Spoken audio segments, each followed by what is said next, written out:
ఆయన వారితో నేడు మీ ఎదుట ఈ లేఖనములు నెరవేరినది అని పలికెను.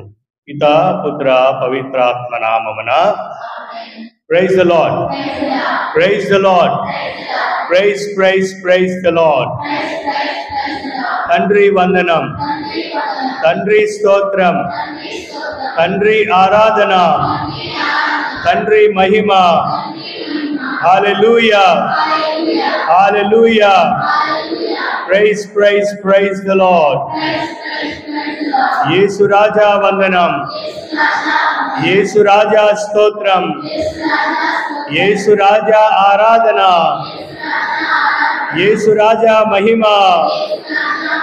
హల్లెలూయా, హల్లెలూయా. ఆత్మదేవా వందనం, ఆత్మదేవా స్తోత్రం, ఆత్మదేవా ఆరాధన, ఆత్మదేవా మహిమ. Praise the lord, praise praise praise the Lord. Hallelujah. ప్రియమైనటువంటి సహోదరి సహోదరులారా, లూకాసు సువార్త 4వ అధ్యాయము మొట్టమొదటి వాక్యం 14వ వచనం. పిదప యేసు ఆత్మ బలముతో, చాలు, ఆత్మ బలముతో పవిత్రాత్మ శక్తితో నింపబడి ఆయన యొక్క ప్రేషిత కార్యాన్ని ప్రారంభిస్తూ ఉన్నాడు.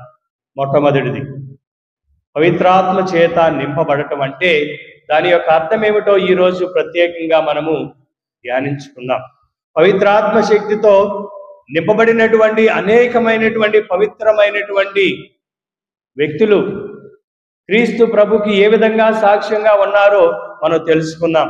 పవిత్రాత్మ శక్తిని మనం ఏ విధంగా పొందుతామో మనం ఈరోజు ప్రత్యేకంగా క్షుణ్ణంగా తెలుసుకుని తనకు అనుగుణంగా జీవించడానికి మనం ప్రయత్నిద్దాం. మొట్టమొదటిది పవిత్రాత్మ చేత నింపబడటం. మొట్టమొదటి విషయం ఏమిటి? పవిత్రాత్మ చేత నింపబడటం. Praise the lord, praise the Lord. అందరి గుండెల మీద చేయబెట్టుకుని, నేను పవిత్రాత్మ చేత నింపబడ్డాను, నేను పవిత్రాత్మ చేత దీవించబడుతూ ఉన్నాను, నేను పవిత్రాత్మ చేత నడబడుతున్నాను, నేను పవిత్రాత్మ చేత అన్ని కార్యాలను జయించగలుగుతూ ఉన్నాను. ఏ సమస్యనైనా సరే, ఏ బాధనైనా సరే, ఏ ఇబ్బందినైనా సరే పవిత్రాత్మ శక్తి చేత నేను జయించగలుగుతాను. Praise the lord, praise the Lord. మొట్టమొదటిది ప్రియమైనటువంటి సహోదరులారా, పవిత్రాత్మ శక్తి ద్వారా మనము నింపబడాలి, దీవించబడాలి, నింపబడాలి. మనం ఈ యొక్క పవిత్రమైనటువంటి బైబిల్ గ్రంథంలో చూసినట్లయితే శిష్యులు కానివ్వండి, అనేక మంది పవిత్రాత్మ శక్తి ద్వారా నడిపించబడ్డారు. నేను ప్రభుని ఎరుగను అని 3 సార్లు పొంగినటువంటి పేతురునే ఒక గొప్ప నాయకుడిగా, తిరుసభ యొక్క మొట్టమొదటి నాయకుడిగా ప్రభు ఏర్పాటు చేశాడంటే పవిత్రాత్మ శక్తి ద్వారా పేతురు దీవించబడ్డాడు, నడిపించబడ్డాడు. కాబట్టి చూడండి, పేతురును అపోస్తల కార్యాలు 4వ అధ్యాయం 8వ వచనంలో మనం చూసినట్లయితే, అపోస్తల కార్యాలు 4వ అధ్యాయము 8వ వచనం. పేతురు పవిత్రాత్మ చేత పూరితుడై, చాలు, పవిత్రాత్మ చేత పూరితుడయ్యాడు. ఎవరు? పేతురు గారు. పేతురు ఎవరు? ఒక సామాన్యమైనటువంటి వ్యక్తి, చేపలు పట్టుకునేటువంటి జాలరుడు. అటువంటి జాలరుడు పవిత్రాత్మ చేత నింపబడ్డాడు. ఎందుకంటే క్రీస్తు ప్రభుని విశ్వసించాడు కాబట్టి, క్రీస్తు ప్రభుని వెంబడించాడు కాబట్టి, క్రీస్తు ప్రభు యొక్క అడుగుజాడల్లో ఆయన పయనించాడు కాబట్టి పవిత్రాత్మ చేత నింపబడ్డాడు. Praise the lord. మరి నువ్వు నేను పవిత్రాత్మ చేత నింపబడాలంటే మనం ప్రభుని వెంబడించాలి, ప్రభు యొక్క అడుగుజాడలో నడవాలి. పేతురులాగా మనము కూడా అనేక సార్లు ప్రభు కాదని 3 సార్లు కాదు, 100 సార్లు కాదు, 1000 సార్లు కాదని మనం కూడా బొంకాం. ఎటువంటి బాధలు వచ్చినా, ఎటువంటి కష్టాలు వచ్చినా, కుటుంబంలో సమస్యలు, బాధలు, ఇబ్బందులు, ఇక్కంటులు వచ్చినప్పుడు నాకు ప్రభు ఏం చేశాడండి? ఆయన ద్వారా నాకు అన్ని బాధలు, అన్ని కష్టాలు అని ప్రభుని శిలువపై ఆరాటం మీద ఉన్నటువంటి నిస్సాయితలో ఉన్నటువంటి ప్రభుని మనం ఎన్నిసార్లు దూషించామో మీరు ఆలోచించారు. దూషించలేదా? నిందలు వేయలేదా? వేసామా లేదా? మరి అటువంటి మనము పేతురు గారే ప్రభు నేను కాదని వంకినటువంటి పేతురు గారు పవిత్రాత్మ చేత నింపబడ్డాడు. ఎందుకంటే క్రీస్తు ప్రభుని అంటుపెట్టుకుని ఉన్నాడు కాబట్టి.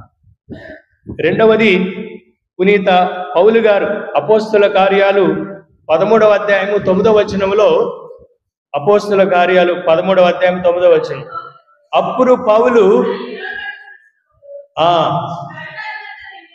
పవిత్రాత్మ చేత నిండినవాడై, చాలు, పౌలు గారు కూడా పవిత్రాత్మ శక్తితో నింపబడ్డాడు. సౌలు పౌలుగా మారినటువంటి వ్యక్తి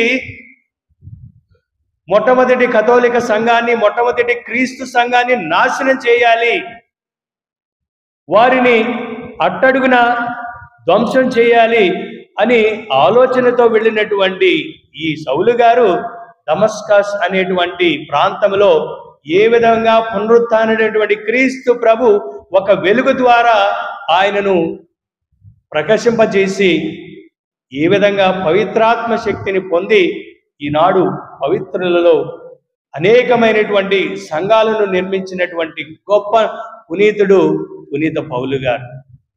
మరి అటువంటి ఆయనను కూడా పవిత్రాత్మ శక్తితో నింపబడ్డాడు కాబట్టి ప్రభుకి నేను కాదు జీవించేది, నా ప్రభువే జీవిస్తూ ఉన్నాడు అని గొప్పగా అనేకమైనటువంటి వాక్యాలు పలికినటువంటి వ్యక్తి పునీత పౌలు గారు.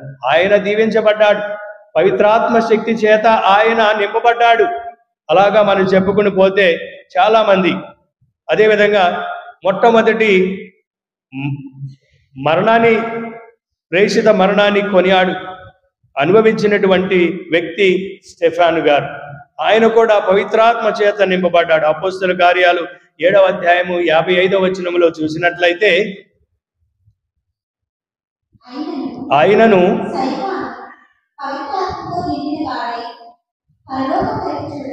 ఎవరు? స్టెఫాను పవిత్రాత్మ చేత నింపబడి పరలోకము వైపు చూస్తూ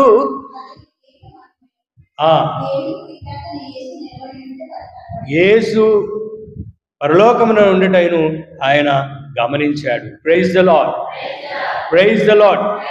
అదేవిధంగా బర్నబా, అపోస్తుల కార్యాలు 11వ అధ్యాయం 24వ వచనంలో బర్నబా అనేటువంటి వ్యక్తి కూడా పవిత్రాత్మ చేత నింపబడ్డాడు.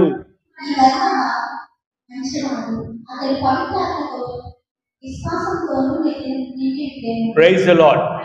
పవిత్రాత్మతోను విశ్వాసంతో నింపబడ్డాడు. ఎలిజబెత్ అమ్మ మరియ తల్లి సందర్శించగానే ఆమె పవిత్రాత్మ శక్తితో నింపబడి గర్భంలో ఉన్నటువంటి శిశువు ఆనందముతో గంతులు వేశారు. Praise the lord.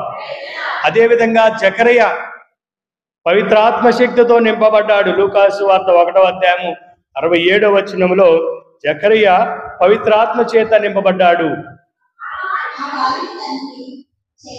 జకరియా పవిత్రాత్మ పూరుడై, చాలు, జకరియా కూడా పవిత్రాత్మ శక్తిని పొంది ఈ విధంగా దేవుని స్తుతించాడు, గణపరిచాడు, మహిమపరిచాడు. ఇంకా అనేక మంది శిష్యులు అందరూ భయభ్రాంతులతో రోమా చక్రవర్తులకు, రోమా ప్రభుత్వానికి, సైనికులకు భయపడుతున్నటువంటి ఈ మన పవిత్రమైనటువంటి ఈ శిష్యులు కూడా పవిత్రాత్మ శక్తి వారిపై వచ్చినప్పుడు వారిలో భయం దోళను పటాపంచలయ్యింది. చూడండి ప్రియమైనటువంటి సహోదరులారా, పవిత్రాత్మ శక్తిని పొందటం అంటే మనము క్రీస్తు ప్రభులా జీవించటం. మరి ఇటువంటి పవిత్రాత్మ శక్తి మనం పొందాలంటే మనం ఏం చేయాలి? మనం ఏం చేయాలంటే మొట్టమొదటిగా బాప్తిస్త యోహాను లాంటి మనసు కలిగి ఉండాలి. పునీత బాప్తిస్త యోహాను మనసు కలిగి ఉండాలి. ఆయన మనసు ఏ విధంగా ఉంది? ఎవరైనా చెప్పగలరా? స్నాపకుడగు యోహాను ఒక వాక్యాన్ని చెప్పాడు. నేను ఆయన పాదరక్షాలను పట్టుకునడానికి కూడా యోగ్యుడని కాను. ఆయన హెచ్చించబడాలి, నేను తగ్గించబడాలి. చూడండి, యోహాను సువార్త 30వ అధ్యాయము 3వ అధ్యాయము 30వ వచనం. యోహాను సువార్త 3వ అధ్యాయము 30వ వచనములో ఆయన హెచ్చింపబడను, నేను తగ్గించబడవలను. Praise the lord. ఎవరైతే ఈ యొక్క వాక్యాన్ని వారి జీవితంలో అన్వయించుకుంటారో పవిత్రాత్మ శక్తి చేత నింపబడతారు. ఆయన హెచ్చించబడాలి, క్రీస్తు ప్రభు యొక్కను మహిమపరపబడాలి. ఆయన నామమే ఘనమైనది, ఆయన నామమే శ్రేష్టమైనది, ఆయన నామంలో మహిమ కలిగినది జీవిస్తామని ఎవరైతే క్రీస్తు ప్రభు యొక్క మహిమార్థమై జీవిస్తారో, క్రీస్తు ప్రభులో వారి యొక్క నడవడికలో, వారి యొక్క మాటలో, వారి యొక్క వ్యవహారాలలో, అన్ని విషయాలలో క్రీస్తుని గణపరుస్తారో అటువంటి వారు పవిత్రాత్మ శక్తిని పొందుతారు. అది మనం చేయవలసింది. యోహాను లాంటి మనసు మనకు కావాలి, మరియ తల్లి లాంటి గుణము కావాలి. మరియ తల్లి కూడా దేవుని యొక్క అనుగ్రహాలు పొందింది. దేవుని చిత్తం నా జీవితంలో జరుగునుగాక అని పలికింది కాబట్టే పవిత్రాత్మ చేత ఆమె నింపబడింది. ప్రియమైనటువంటి సహోదరులారా, మొట్టమొదటిగా మనం పవిత్రాత్మ శక్తిని పొందాలంటే అనునిత్యము మనం తినినను త్రాగినను ఏమి చేసినా, పునీత పౌలుడు కొరింథీయులకు రాసిన మొదటి లేఖ 10వ అధ్యాయము 31వ వచనంలో చెప్తూ ఉన్నాడు.